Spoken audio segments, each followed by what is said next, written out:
Жасырын зекет. Алла тағала Құранда садақаларыңның сауаптарын міндетсінумен жойып алмаңдар деген мағынада аят түсірген еді ғой. Сондықтан сауаптан үміті бар адам бергенін байқатпауға тырысады екен.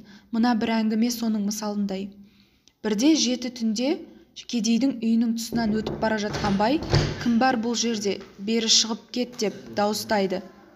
Кедей жалма-жан шамын алып есік алдына шыққанда, бай, шамыңды сөндіріп кел дейді. Кедей шамын сөндіріп келеді. Амандықтан соң бай бір бума ақша мен бір түйе береді. Кедей, Алла мал дүниеңізге береке берсін, бірақ шамды неге өшіргіздіңіз дейді таңғала.